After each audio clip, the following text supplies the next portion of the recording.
여러분 안녕하세요. 한 주도 평안하셨나요? 언제나 하나님의 은혜가 여러분들 삶 가운데 늘 가득하기를 소망합니다. 이제 2021년도가 얼마 남지 않았습니다. 모든 삶 가운데 또 앞으로 다가올 모든 삶 속에서도 하나님의 은혜가 여러분들과 늘 함께하기를 소망합니다. 2021년도를 맞이하면서 과연 우리에게 어떤 하나님의 말씀이 과연 필요하고 또한 어떠한 말씀을 따라서 우리가 살아야 할지 굉장히 중요합니다. 아직 2021년도가 오진 않았지만 오늘 정말 하나님께서 우리에게 무엇라고 말씀하시고 그것을 따라서 2021년도를 어떻게 살면 좋을지 한번 생각하고 묵상하는 시간이 되기를 간절히 소망합니다. 오늘 함께 나눌 말씀은 아모스 5장 5절에서 6절 말씀입니다. 함께 본문 말씀을 읽겠습니다. 베델을 찾지 말며 길갈로 들어가지 말며 브엘세바로도 나아가지 말라. 길갈은 반드시 사로잡히겠고 베델은 비참하게 될 것임이라 하셨나니 너희는 여호와를 찾으라. 그리하면 살리라.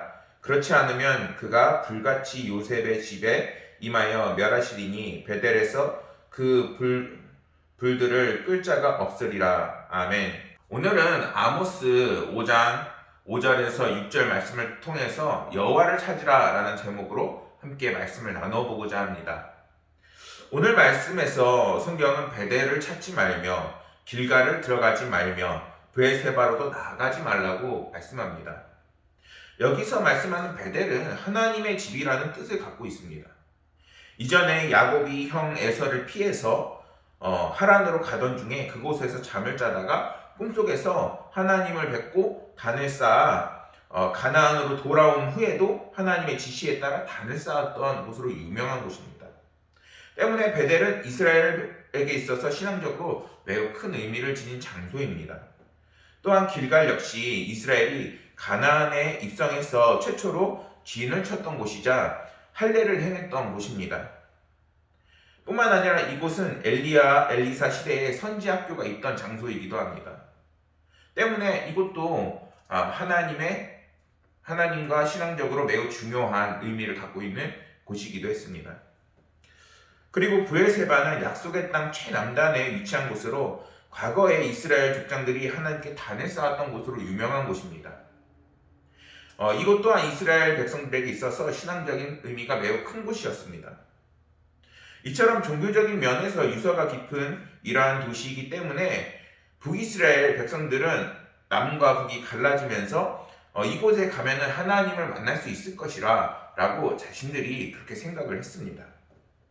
그리고 북이스라엘 지도자 입장에서는 예루살렘에 버금가는 종교적 도시로 손색이 없다고 생각했던 것들이 바로 이러한 도시들이었습니다.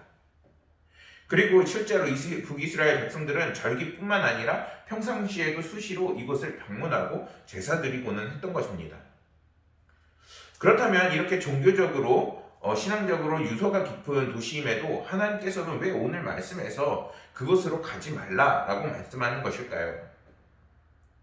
그 이유는 이 도시들이 여호와의 신앙을 따르는 것처럼 보이는 곳이지만 가나안 우상을 함께 섬기고 종교적으로 매우 혼합되고 타락한 곳이었기 때문입니다.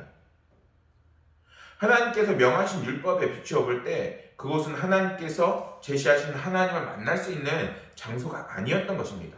때문에 그들이 아무리 열심히 제사를 드리고 하나님을 그곳에서 찾는다 할지라도 찾을 수가 없는 것이죠. 신명기 12장 5절 말씀에 이러한 말씀이 있습니다. 오직 너희의 하나님 여호와께서 자기의 이름을 두시려고 너희 모든 지파 중에서 택하신 그 계실 곳으로 찾아 나아가서. 성경은 다양한 장소에서 하나님께서 만나 주셨지만 이제는 출애굽을 하고 성전이 세워지면서 이제는 오직 예루살렘 성전에서 예배를 드리는 것만이 하나님께서 인정한 예배가 되었습니다. 하지만 남과 북이 나누어버린 이스라엘 상태에 있어서 사람들이 여러 장소로 가서 이제는 하나님께 예배드리고 자신들의 방식으로 하나님께 경배를 올리고 있는 상황인 것입니다. 그러나 하나님께서는 분명히 말씀하세요. 이것은 내가 말한 그 길이 아니고 그것이 내가 정한 방법이 아니기 때문에 그들이 아무리 그곳에서 열심히 제사를 드린다 할지라도 하나님께서는 받지 않으신다는 것입니다. 사랑하는 여러분, 이러한 것을 바로 우리의 마음과 생각과 뜻으로 하나님께 드려지는 종교 인본주의라고 할 수 있는 것입니다. 우리는 하나님께서 정해주신 그러한 방식과 그리고 하나님께서 인도하시는 그 말씀이 이미 성경 속에 쓰여 있고, 그리고 오늘날에도 그 말씀이 우리의 삶을 이끌고 있습니다. 우리는 이러한 하나님의 말씀이 무엇이 우리의 삶을 이끌고 있는지, 어떻게 우리의 삶을 진행해야 나가는지를 하나님께 물으며, 그리고 하나님의 말씀대로 살아나가야 하는 것입니다. 우리의 생각과 뜻과 판단이 자유롭게 할 수 있지만 그 속에서 가장 중심이 되고 핵심이 되어야 되는 것은 하나님께서 알려주신 그 길을 따라 나가는 것입니다. 오늘날에 있어서 우리에게 오직 유일한 길이 되고 진리가 되는 것은 바로 예수 그리스도임을 우리가 다시 한번 묵상하고 기억해야 합니다. 코로나 상황 이전이나 코로나 상황 이후나 언제나 하나님께서는 우리의 길을 예수 그리스도를 통해서 인도하시고 예수 그리스도를 닮아나가는 인생으로 우리의 삶을 바꿔나가십니다.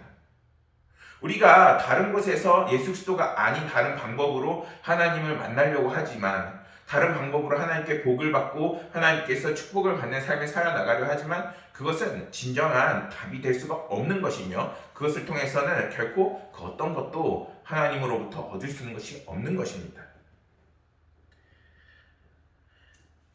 우리는 모든 상황 속에서 하나님께서 우리의 삶 속에서 개입하셔서 우리의 삶과 동행하시고 축복을 내려주시고 함께 하셔야 하는 삶을 살고 있습니다.